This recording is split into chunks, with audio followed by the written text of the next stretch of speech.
오늘 우리가 교회에 대해서 고린도서 말씀을 가지고 잠깐 나누어 보려고 하는데 정말 잠깐 나누어야 되게 생겼어요. 원고를 제가 지금 잠깐 나누고 조금 길게 준비를 했는데 청년부가 찬양을 너무 길게 많이 해가지고 잠깐 나눠야 될 것 같은데 여러분 잠깐 나누면서 우리가 함께 은혜를 누릴 수 있기를 바랍니다. 최근에 제가 농담처럼 어떤 목사님에게 이런 이야기를 들었어요. 제가 어떤 교회 기독신문을 보는데 담임 목사 청빙 공고가 나온 거예요. 제가 아는 교회예요. 깜짝 놀라가지고 아는 목사님에게 물어봤어요.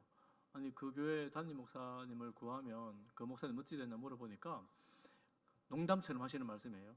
그 말이 뭐냐면 안식년 하라 그래가지고 안식년 갔더니만 담임 목사 청빙 공고를 냈대요. 뭐 이런 말을 하는 거예요. 이게 웃어야 되는지 울어야 되는지. 왜 그런 말 하시잖아요. 직장 다니시는 분들 휴가 갔다 왔더니만 책상 뺐다 이런 말들 하잖아요. 이게 참 뭐 너무 이게 농담처럼 한 이야기지만 많은 생각들을 하게 하는 그런 좀 내용이었습니다. 우리가 교회에서 직분을 받아가지고 사역으로 봉사로 여러 가지로 섬기는데 최선을 다해 섬기지만 오해가 있을 때가 있습니다. 오해가 있을 때가 있고 오해가 해소되지 않으면 갈등이 깊어집니다.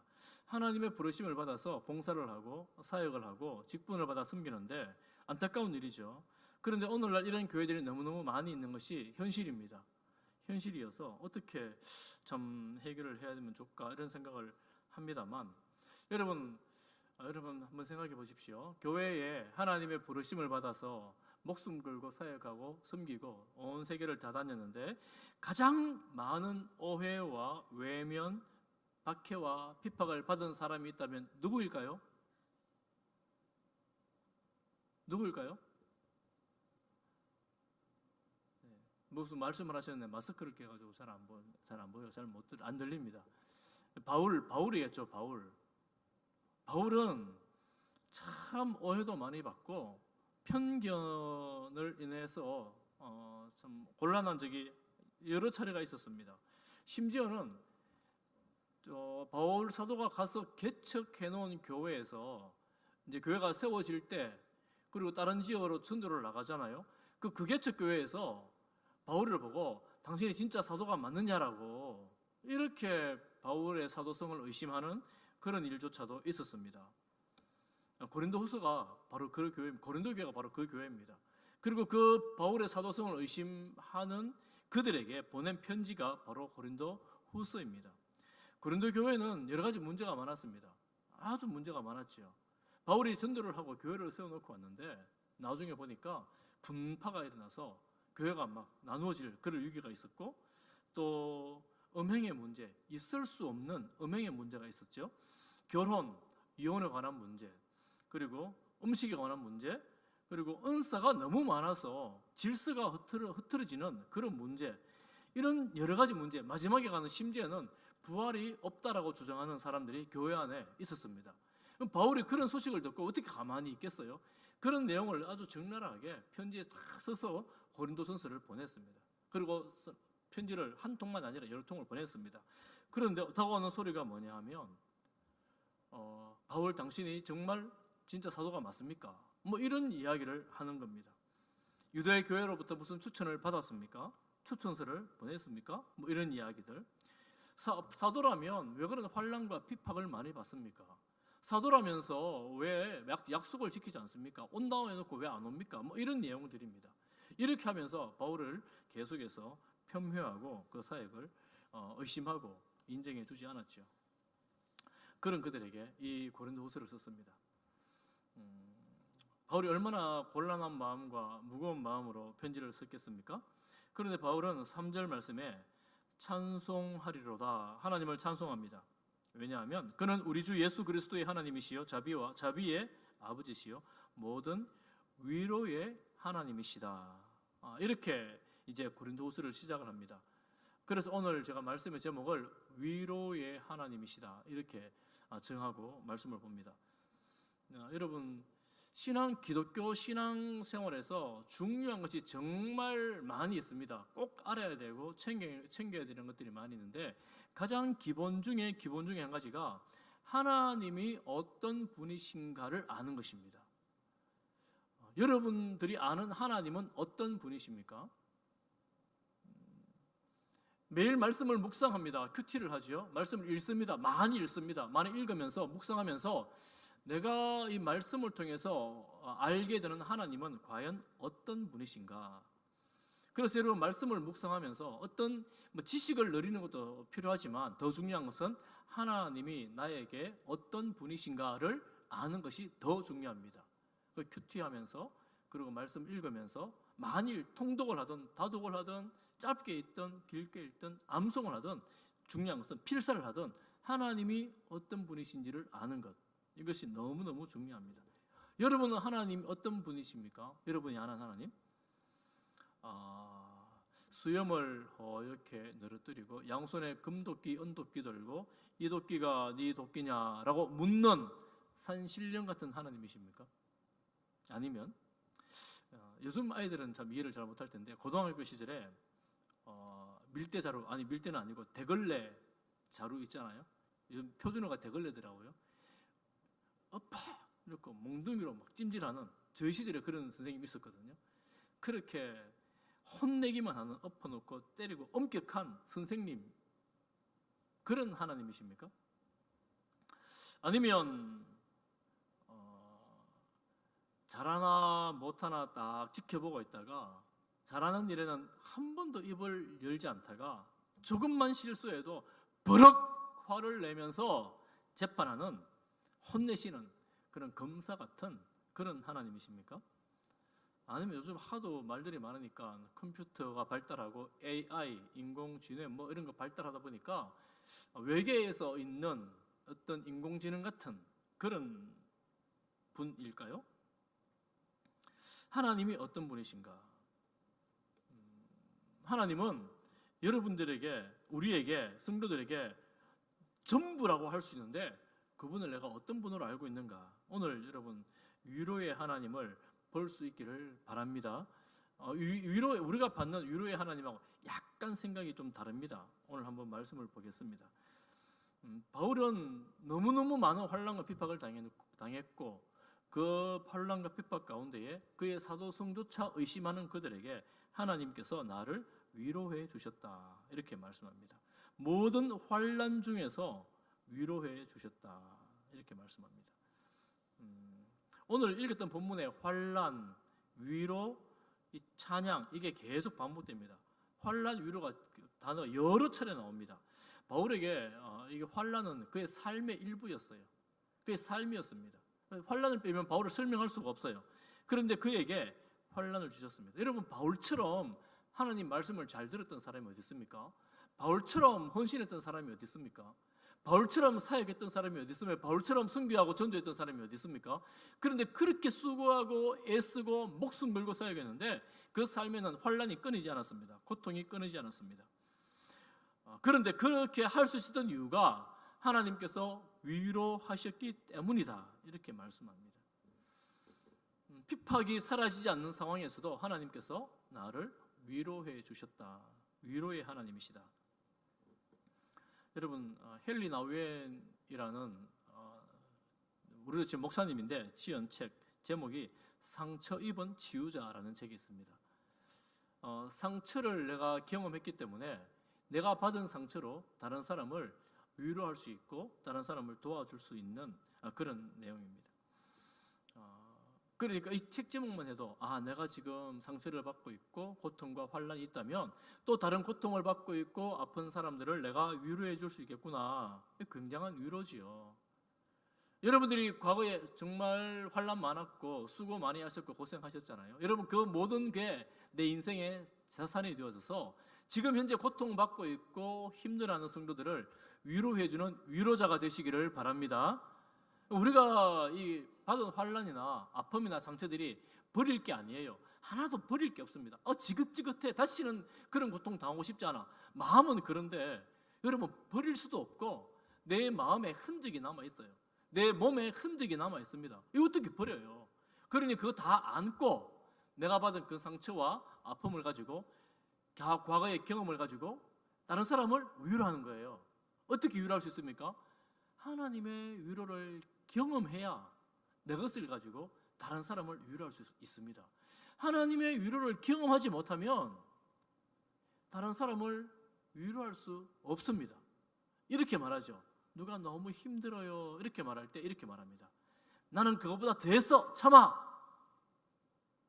사실은 폭력 같은 말이에요. 전혀 위로가 되지 않아요. 왜냐하면 내가 지금 현재 당하고 있는 상처, 아픔이 제일 크거든요. 그런데 상대방이 그것보다 더 큰 아픔을 당했다고 해서 무조건 참으라고 하면 내가 지금 아픈 게 어떻게 위로가 돼요? 아유 힘들죠. 뭐 이렇게 한마디만 해도 충분하죠.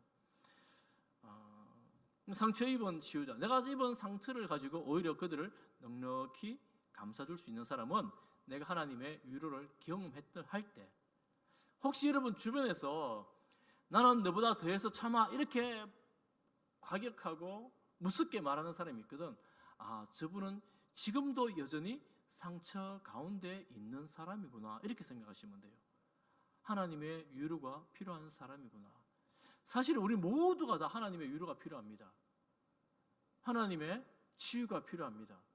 바울은 그토록 많은 환난과 고통이 있었지만 그 환난과 고통 가운데 하나님의 위로와 하나님의 치유를 경험했기 때문에 다른 사람들에게 오히려 위로할 수 있다 이렇게 말합니다. 그런데 그 환난과 그 고통 가운데서 받은 위로는 사실은 제가 방금 말씀드린 것처럼 그저 아픈 것, 상처받은 것 이런 종류하고는 조금 다릅니다. 제가 방금 말씀드린 이 정도는 사실은 예수님을 믿지 않는 사람도 성숙한 인격을 가진 사람이라면 다른 사람을 위로할 수 있는 자산이 됩니다. 그 아픔의 인생의 고통을 통하여 내 인생의 자산을 만들어 다른 사람을 잘 도울 수 있는 사람으로 살아갈 수 있습니다. 예수 믿는 사람들은 거기에서 한 단계 더 들어갑니다. 오늘 5절 말씀에 보면 바울이 받은 고난에 대해서 그리스도의 고난이 우리에게 넘쳤다 이렇게 말합니다. 아니 감히 사람이 어떻게 예수님의 그 고난이 내게 넘쳤다고 말할 수 있겠어요? 그런데 바울은 감히 예수님이 당했던 그 환난이 내게 넘쳤다 이렇게 말합니다. 야, 이게 바울이 참 보통 사람이 아닌 건 알겠는데 바울의 몸에 예수님의 고난이 남아있구나. 그런데 더 놀라운 것은 뭐냐면 이 그리스도의 고난이 우리에게 넘친 것 같이 그의 위로도 그리스도로 말미암아 넘치는 거예요. 그러니 우리가 안 믿는 사람들이 뭐 질병이나 상처로 받은 걸 가지고 그리스도의 고난이라고 말할 수는 없잖아요. 그런데 우리가 믿음 안에서 수고하면서 애쓰면서 전도하면서 받은 여러 가지 상처와 아픔들, 그리스도를 향한, 그리스도로 인한 그리스도의 고난에 동참하는 것이 된다면 위로는 그리스도로 말미암아 한량없이 주어지게 되는 것입니다. 그러니 믿는 사람들이 받는 위로는, 하늘의 위로는 단지 땅의 위로하고 좀 다른 거예요. 이 소망은 땅에 있는 소망하고 다른 것입니다. 예수님의 그 고난을 우리가 받았다면 하나님께서는 하늘의 풍성함으로 우리에게 부어 주십니다. 그래서 이렇게 어떤 사람이 이런 표현을 쓰더라고요. 제가 가끔 쓰는 표현이긴 한데 우리는 끝없는 동굴이 아니라, 끝 모르는 동굴이 아니라 어떤 고난도 터널을 지나고 있다. 터널. 무슨 말일까요? 터널은 끝이 있거든요. 조금 가면 끝이 보이거든요. 우리 성도들이 당하는 모든 고난과 환난은 끝이 다 있습니다. 끝이 있어요. 바울은 더 확실하게 말합니다. 너희를 위한 우리의 소망이 견고함은, 이 확실한 소망, 지금 환난을 당하고 고난을 당하고 몹시 힘든 중에 있지만 이 소망이 확실한 것은 내가 그렇게 경험했고 그 소망 안에 거했고 하나님 위로를 경험했기 때문이다. 너희들이 지금 고난을 당하고 있다 할지라도 확실하다. 하나님께서 위로하신다. 이렇게 말하고 있습니다. 여러분 당하는 여러 가지 환난과 고난 가운데에 여러분 확신하십시오. 하나님의 위로가 있습니다. 하나님께서 위로하십니다. 그럼 우리는 주님 때문에 살아가는 거죠. 우리 조금 전에 부른 찬송 341장 3절에 보면 아주 여러분 불렀지만 가사를 의미를 생각했는지 모르겠지만 여러분 3절 가사 한번 보여줄 수 있나요? 여러분 한번 다 같이 한번 읽어보겠습니다. 시작. 내가 핍박 당할 때에 주의 품에 안기고 세상 고초 당할수록 많은 위로 받겠네. 여러분 핍박 당할 때에, 환난 당할 때에 주님의 품에 안겨 보셨습니까? 세상 고초가 너무너무 많은데 주님께서 나를 이렇게 위로해 주시는구나. 그 위로를 여러분 경험해 보셨습니까? 혹시 해보셨어요? 해본 사람은 후렴을 할 수 있어요. 주가 주신 기쁨 외에 기뻐할 건 무엇냐? 주가 나를 사랑하는 것, 그것만 기쁨뿐이다. 후렴이 돼요. 그런데 주가 주신 기쁨, 후렴 나왔네요. 3절 가사. 내가 핍박당할 때에 주님의 품에 안겨본 경험이 없어요. 세상 고초 당할 때에 더 힘들어요. 위로를 경험해 본 적이 없으면 주님 주신 기쁨 외에 기뻐할 게 너무너무 많아요. 주님 주신 기쁨이 경험되지를 못해요. 그게 소망의 경감으로 우리 심령에 새겨지지를 못합니다. 성도들이 어떤 사람들입니까?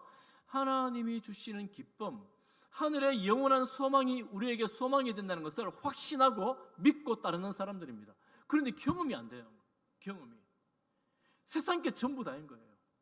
세상의 상처가 전부 다인 거예요. 아픔이 전부 다인 거예요. 그러면 예수 믿으면서 이 믿음의 유효성이 우리에게 어디에 있습니까? 바울은 그런 엄청난 환난과 고통 가운데서도 이 위로를, 이 기쁨을 고백하고 있는 겁니다. 우리가 예수님 믿고 따르면서 여러분 이런 위로를 주님 사랑을 간절히 경험할 수 있기를 간절히 바랍니다. 주님 함께 하십니다. 주님 반드시 위로하십니다. 주님 분명히 사랑하십니다. 여러분 그 사랑이 끊이지 않아요.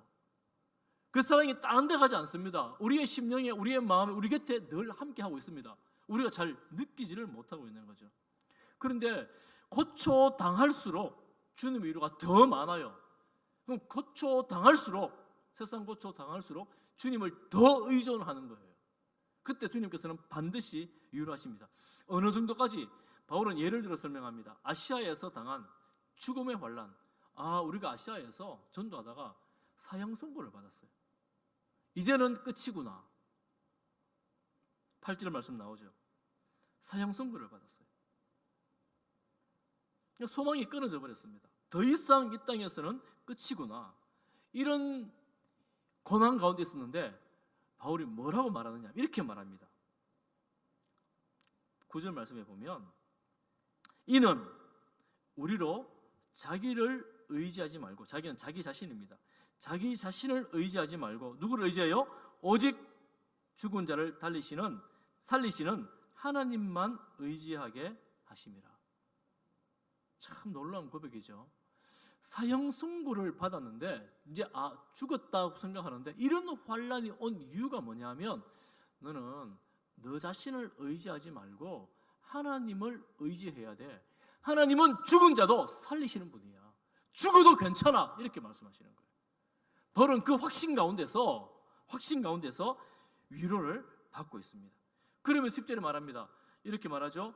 큰 사망에서 우리를 건지셨다. 사형 선고에서 건지셨고 앞으로도 건지실 것이며 이후에도 계속 건지시기를 그에게 바라노라. 이렇게 말합니다.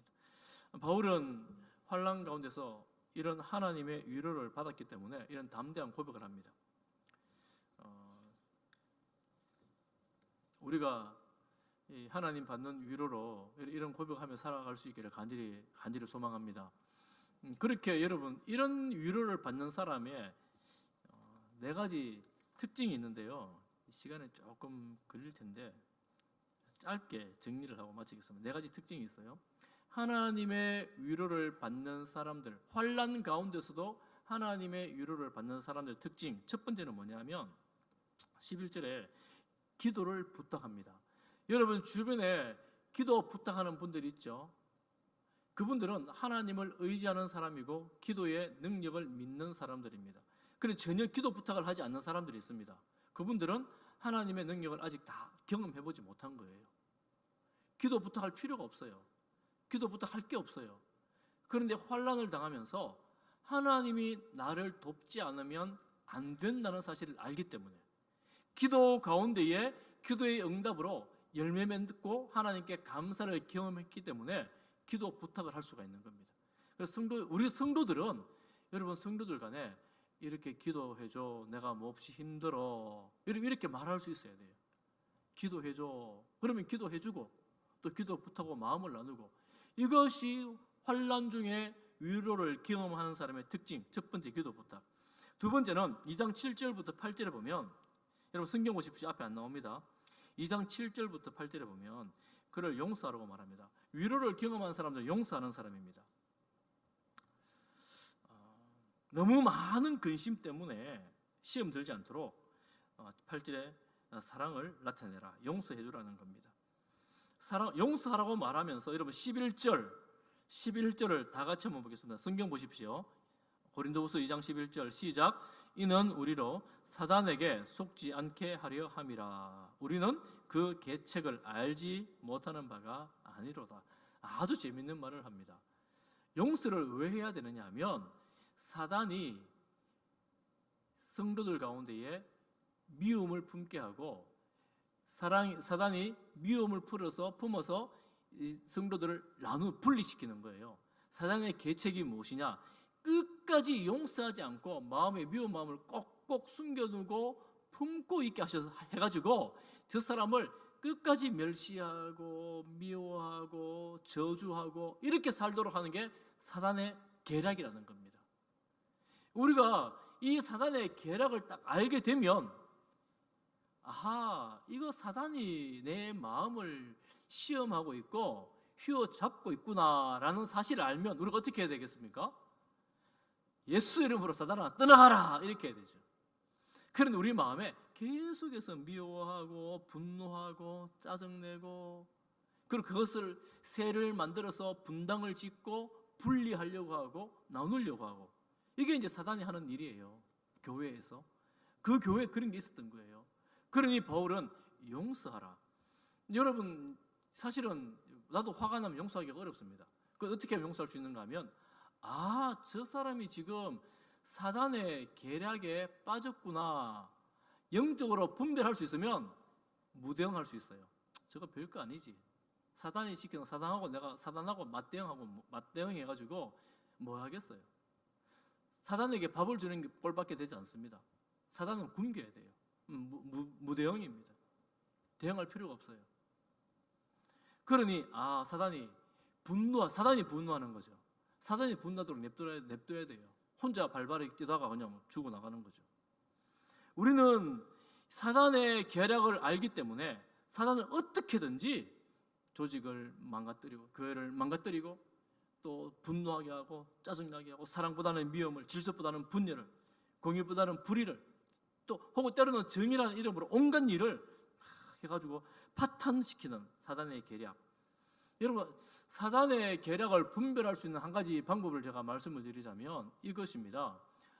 이 일의 결과가 하나님께 영광이고 하나님께 기쁨인가, 아니면 미움과 분노와 상처와 아픔인가? 여러분 한번 생각해 보세요. 여러분 뭔가를 결정할 때 이 일의 결과가 과연 무엇인가? 내가 어디에 더 신경을 많이 쓰고 있는가? 한번 잘 생각을 해보세요. 하나님의 영광과 기쁨을 위해서 우리는 그런 삶을 살아야 되는데, 사단에게 더 이상 밥을 주지 않고 오히려 사단을 굶기는 것, 그거 용서해버리는 거예요. 아주 용서해버리는 겁니다. 그러면 알고 보면 나를 위해서도 좋습니다. 이게 위로를 경험한 사람은 가능해요. 인간적인 위로를 넘어서는 겁니다. 하나님의 위로를 경험하면, 하나님이 우리의 마음을 품는 것을 경험하면 용서가 가능하게 됩니다. 그런데 하나님은 세 번째 위로를 경험한 사람의 특징은, 하나님은 그럼에도 불구하고 사람을 사용하십니다. 고린도후서 2장 13절에 보면, 2장 13절 성경 보세요. 내가 내 형제 디도를 만나지 못함으로 심령이 편하지 못해요. 불편했어요. 디도를 만나야 되는데 디도를 못 만났어요. 그런데 7장에 가면 7장 6절에 보면, 그러나 낙심한 자들을 위로하시는 하나님이 디도가 옴으로 우리를 위로하셨으니, 바울은 디도라는 사람이 정말 절실하게 필요했고 하나님은 정말 낙심하고 있는 바울에게 디도를 보내심으로 바울을 위로하시는 거예요. 사람이 위로자가 됩니다. 하나님은 다 위로해 주시는데 사람이 전부 외면하면 참 하나님만 바라보고 사는 게 맞다고 하지만 마음은 너무 힘들잖아요. 그때 위로자 사람을 보내주십니다. 저도 보면 그런 것 같아요. 하나님의 위로를 늘 경험하고 살아가야 된다 생각하고 위로를 많이 경험합니다. 그런데 제가 워낙 약한 사람인지라 사람의 위로가 얼마나 필요한지 몰라요. 제가 오전에도 잠깐 말씀을 드렸지만 개인적으로 격려해 주시는 분들, 개인적으로 맛있는 밥을 사주시기도 하고, 주중에 오후에 있으면 그런 할머니 권사님이 계세요. 그 단지 바나나 우유, 목사님 출출하시죠? 간식하세요. 단지 바나나 우유 향에 사들고 가시는데 얼마나 위로가 되는지. 웃으라고 드리는 말씀하시는 거예요. 아무도 안 웃으시네요. 여러분, 사소한 거 한 가지 같지만 때때로는 기억해주고 한마디 해주는 게 위로가 될 수가 있습니다. 사람이 사람을 위로할 때가 있습니다. 여러분 주변에 우리가 사람의 위로만을 받는 것은 아니지만 하나님 위로가 반드시 있어야 되지만 사람도 위로가 되어집니다. 그래서 하나님께서 사역적인 측면에서 위로자를 붙여주시기도 하고 인간적인 측면에서 위로자를 붙여주시기도 하십니다. 그래서 이런저런 모양으로 하나님의 교회를 세워가시는데 하나님의 뜻을 이루어가도록 하시는데 그 일에 우리 모두가 다 쓰임을 받는 거예요. 우리 성도들 전부 다 함께 쓰임을 받는 겁니다. 내가 너에게 위로자가 되고 너가 내게 위로자가 되는 겁니다. 여러분 옆에 앉아있는 그분이 여러분들에게 위로자가 되는 겁니다. 여러분 한번 보세요. 여러분 손 꼭 붙잡아 주세요. 손 붙잡고 위로자가 되어주셔서 감사합니다. 뒤에 있는 분들에게 말씀하세요. 위로자가 되어주셔서 감사합니다. 교회는 이렇게 위로하면서 서로 함께 세워가는 그런 공동체라는 거죠. 그리고 이보다 더 근본적인 위로가 있습니다. 그것은 뭐냐면 3장 6절, 여러분 성경 잠깐 펴보시면 한 장만 넘기면 돼요. 3장 6절 같이 읽어보겠습니다. 같이 읽겠습니다. 시작. 그가 또한 우리를 새 언약의 일꾼으로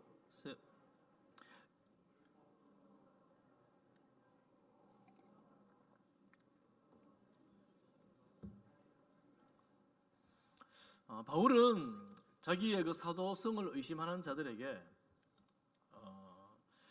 율법 조문으로 된 직분이 아니고 영으로 받은 직분이다 이렇게 말합니다. 율법 조문으로 된 게 뭐냐면 이 지금 고린도후서의 초반부터 쭉 계속해서 나오는 게 고린도 교회에 온 나중에 들어온 유대인들이 바울의 추천서를 요구했습니다. 바울이 예루살렘 교회 유대 지도자로부터 받은 추천서가 있으면 가져와라. 추천서가 어디 있냐? 바울이 추천받을 게 아무도 없었어요. 바울은 어떻게 왔습니까? 부활하신 예수님이 직접 만나서 그를 파송하셨어요. 그러니까 바울 입장에서는 예루살렘 교회에 있는 사람들에게 위협이 되는 사람이었습니다. 왜냐하면 잡아 가두는 사람이었으니까. 추천서를 써준 사람이 아무도 없었어요. 처음에 갈 때 바울이 두렵고 떨었어요. 내가 예루살렘에 올라가면 이 사람들을 어떻게 내가 만날까? 어떻게 예루살렘 교회에서 추천서를 받아요?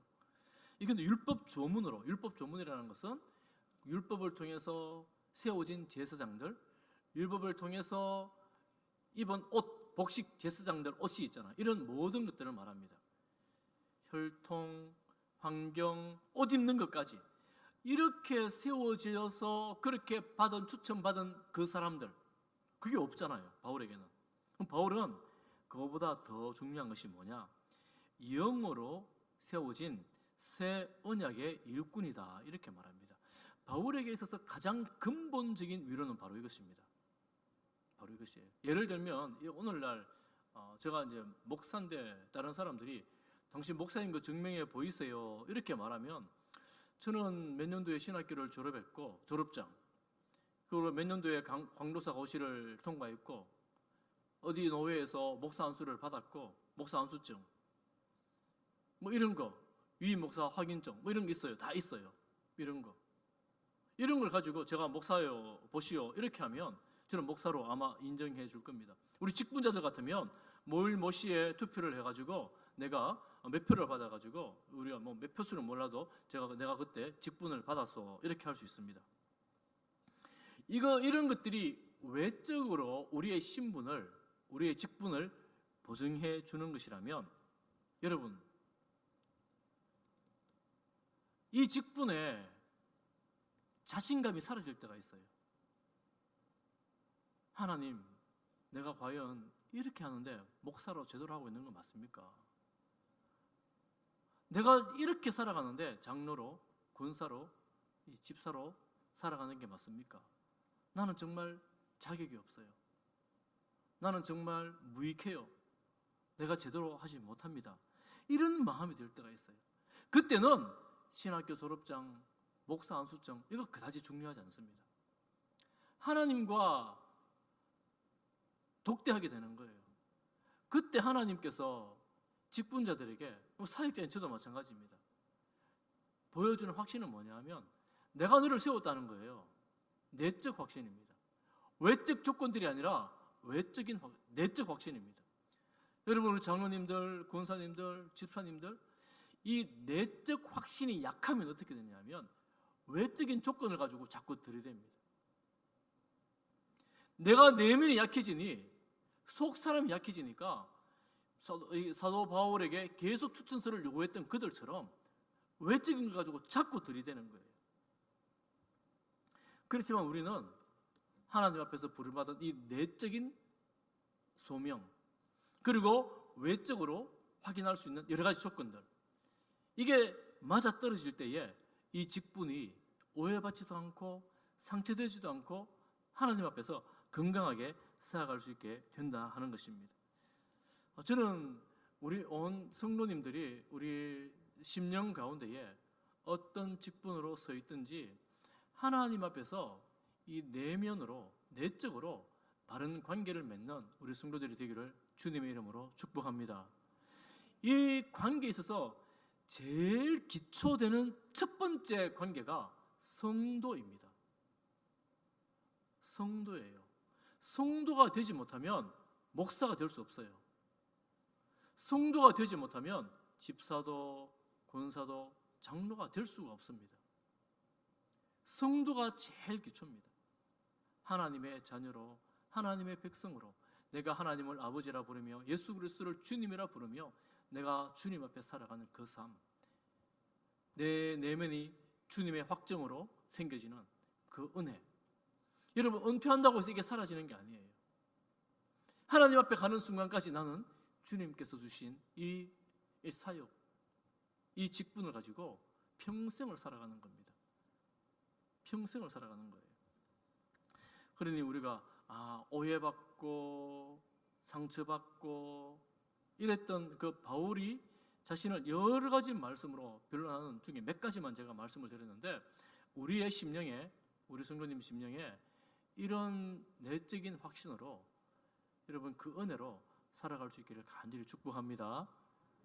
여러분 삶에 꼭 적용이 되면 좋겠어요. 제일 적용하기 좋은 게 뭐냐면 기도를 나누고 기도를 부탁하는 겁니다. 그리고 용서하는 겁니다. 내 마음에 오래 묵었던 거, 내가 더 이상 사단의 계략에 속지 않겠다. 우리가 왜 사단의 계략에 속아서 평생 미워하며 아파하며 슬퍼하며 살아요? 정말 안타까운 인생에 속지 않겠다, 이런 마음으로 용서해버리는 겁니다. 그리고 주님을 위로자로 삼아 우리를 부르신 주님 앞에 살아가는 우리 성지의 권속들 다 되시기를 주님의 이름으로 축복합니다. 기도하겠습니다. 하나님 아버지, 은혜를 감사합니다. 우리를 하나님의 백성으로, 하나님의 자녀로, 여러 가지 직분으로 부르셔서 주님의 일을 하게 하시니 감사합니다. 세상에 이런저런 시험이 있고 어려움이 있을 때에 우리가 오직 주님 바라보며 넉넉히 승리하는 성도들이 되게 하여 주옵시고, 사단의 계략에 속지 아니하고 하나님의 나라를 함께 세워가는 동력자들이 다 되게 하여 주옵소서. 예수님 이름으로 기도하옵나이다. 아멘.